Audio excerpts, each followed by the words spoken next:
तो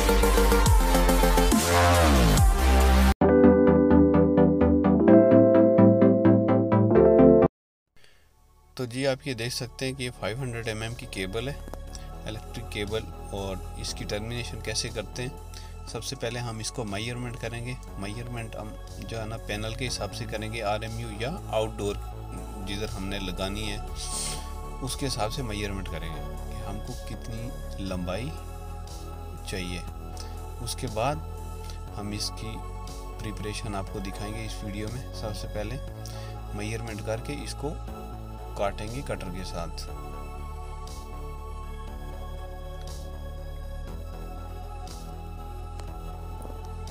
अभी काटने के बाद अभी आप देख सकते हैं कि ये इसकी पैकिंग है, यानी इस डब्बे में पूरा इसकी टर्मिनेशन किट पड़ी है जो हम इसके ऊपर पूरी लगाएंगे एक एक करके। तो सबसे पहले मेजरमेंट करके सबसे पहले हमने क्लम्प लगाना है। क्लम्प लगाने के बाद इसकी जो आउटर जैकेट है वो हम निकालेंगे।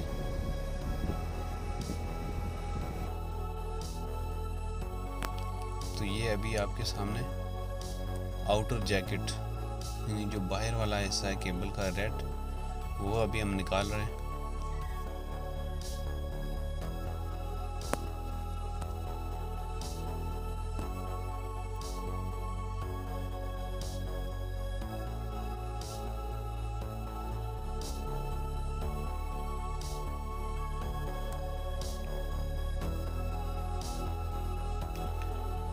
तो ये हमने बाहर वाला जिल्दा या इसको आउटर जैकेट भी कह सकते हैं, ये हमने निकाल दिया। और उसके बाद ये आपको स्टील टाइप नज़र आ रहा है, ये इसको आर्मड बोलते हैं। आर्मड अभी हम इसको काटेंगे, इसको काट के हमने बाहर निकालना है। और ये सब केबल की प्रोटेक्शन के लिए होता है, क्योंकि ये हाई वोल्टेज केबल है तो किसी भी बैरूनी सोर्स की वजह से ये डैमेज ना हो, इसके लिए इसको अच्छी प्रोटेक्शन के साथ दिया गया है। इसकी 2 लेयर है, एक लेयर बाहर की तरफ है, एक अंदर की तरफ है। एक लेयर हमने काट दी, अब दूसरी लेयर को काटेंगे और इसको गोल काट के प्लास की मदद से इसको बाहर निकालेंगे।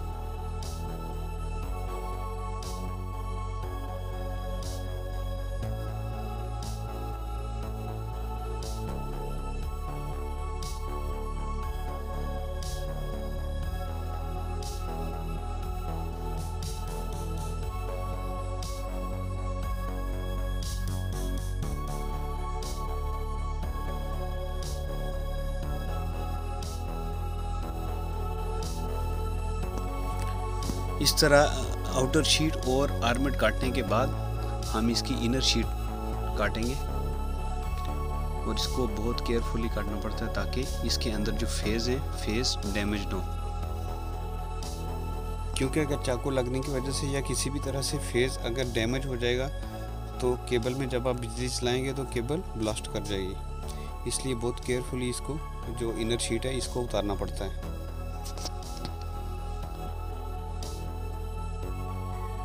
अभी जो आपको वाइट कलर की नज़र आ रही है ये फिलिंग है जो कि फेस प्रोटेक्शन के लिए इस्तेमाल होती है। अब इसको 1 बाय 1 हम इस फिलिंग को काटेंगे।